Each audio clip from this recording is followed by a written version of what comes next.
संजय शिरसाट यांनी नियम डावलून शेंद्रा एमआयडीसी मध्ये 6 कोटींची जागा मुलाच्या नावाने घेतल्याचा इम्तियाज जलील यांचा गंभीर आरोप। इतका पैसा आला कुठून असा सवाल उपस्थित केल्याने शिरसाट यांच्या अडचणीत वाढ। एमआयएम नेते इम्तियाज जलील यांनी पालकमंत्री संजय शिरसाट यांच्यावरती मंत्रिपदाचा फायदा घेऊन शिरसाटांनी मुलांच्या नावे एमआयडीसी मध्ये जागा आणि जमीन घेतल्याचा दावा केलाय। कॉस्मो डिस्टलसी प्रायव्हेट लिमिटेड या सिद्धांत शिरसाट यांच्या कंपनीला जागा देण्यात आली आहे। हा प्रोजेक्ट 105 कोटी 89 लाख रुपयांचा आहे। इतके पैसे आले कुठून असा सवाल जलील यांनी केलाय। बघा काय म्हणाले आहेत जलील। आमचे मित्र पालकमंत्री संजय शिरसाट साहेब बीडच्या प्रकरणामध्ये खूप त्यांचं हे प्रकरण गाजलं होतं। आता त्याच्यानंतर अजून एक प्रकरण आलेलं आहे जे एमआयडीसी संबंधित आहे। एमआयडीसी मध्ये 2 मोठे प्लॉट्स होते, ते ट्रक टर्मिनससाठी रिझर्व होते। हे सगळे डॉक्युमेंट्स आहेत, ते ट्रक टर्मिनससाठी रिझर्व होते। पण संजय शिरसाट साहेबांच्या मुलांना तिथे एक अल्कोहोलची काही केमिकल फॅक्टरी, दारूच्यासाठी लागणारी काही केमिकल फॅक्टरी त्यांना सुरू करायची होती। मग एमआयडीसीने काय केलं, ते एक जे प्लॉट ट्रक टर्मिनससाठी रिझर्व होतं ते प्लॉट त्यांनी डी रिझर्व केलं आणि ते प्लॉट संजय शिरसाट साहेबांच्या मुलांना देण्यात आलं। आता त्यांनी एक कंपनी एस्टॅब्लिश केली कॅमिओ डिस्टिलरीज नावाची। त्या कॅमिओ डिस्टिलरीजमध्ये 3 पार्टनर्स होते। एक संजय शिरसाटचा मुलगा होता सिद्धांत, त्यांची बायको होती विजया संजय शिरसाट, आणि तिसरे होते एक अमीन बिल्डर, भावेन अमीन नावाचे।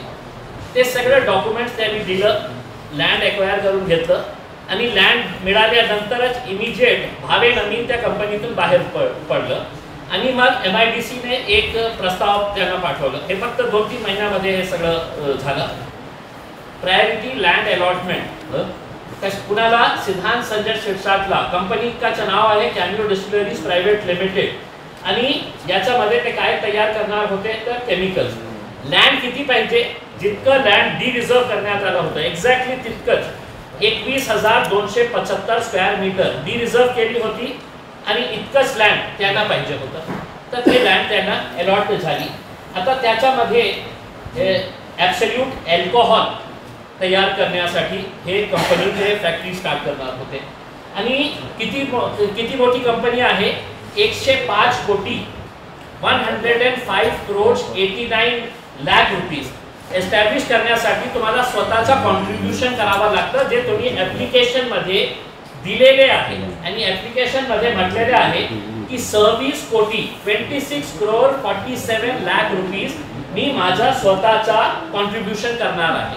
सेल्फ कॉन्ट्रीब्युशन माझ्या खिशातून मी 26 कोटी 47 लाख रुपीज देणार आहे आणि बँकेतून कर्ज घेणार आहे 79 crore 42 लाख रुपीज आणि बँकेतून कर्ज घेणार आहे। माझा प्रश्न हे आहे की हे जे 26.5 कोटी रुपये तुम्ही सेल्फ करणार होते तर कुठून घेणार होते, कोण तुम्हाला पैसे देणार होते आणि बँकेतून तुम्ही घेणार होते ते वेगळी गोष्ट आहे, तर हे फायनान्स कुठून आणणार होते।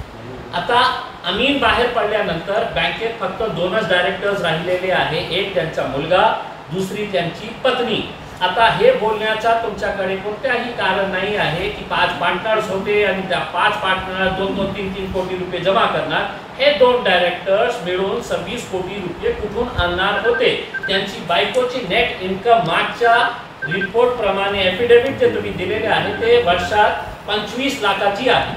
मग 25 लाखाच्या आधारावर तुमच्यावर आता आजच्या घडीला 12.5 कोटी रुपयाचा कर्ज आहे फक्त बायकोच्या नावाने। मग हे पैसे कुठून आणणार होते। एमआयडीसीने आम्हाला हे सांगावं की मागच्या 2-3 वर्षामध्ये अनेक लोक तुमच्याकडे आले होते की आम्हाला जागा द्या। तुम्ही त्यांना स्पष्टपणे सांगितलं होते की 1 इंचची जागा आम्हाला क्षेत्रामध्ये नाही आहे। मग हे जागा मंत्रीसाठी कशा प्रकारे कोणत्या आधारावर हे रिलीज करण्यात आली आहे, याच्यामध्ये उद्योग मंत्री सामील आहे, हे पालकमंत्री सामील आहे, एमआयडीसीचे सगळे अधिकारी याच्यामध्ये सामील आहेत। आणि माझी अपेक्षा जे देवेंद्र फडणवीस साहेब जो स्वतःला हे म्हणतात की मी भ्रष्टाचार मुक्त महाराष्ट्र, हे केस त्यांनी CBI कडे द्यावा किंवा एन्फोर्समेंट डायरेक्टोरेट कडे द्यावा यानी दूध का दूध पानी का पानी हो जाएगा, उसमें कि इम्तियाज जलील गलत है या ये डॉक्युमेंट्स गलत है। मित्रांनो, ही बातमी तुम्हाला कशी वाटली आमच्या कमेंट बॉक्समध्ये प्रतिक्रियेच्या स्वरूपात नोंदवायला विसरू नका।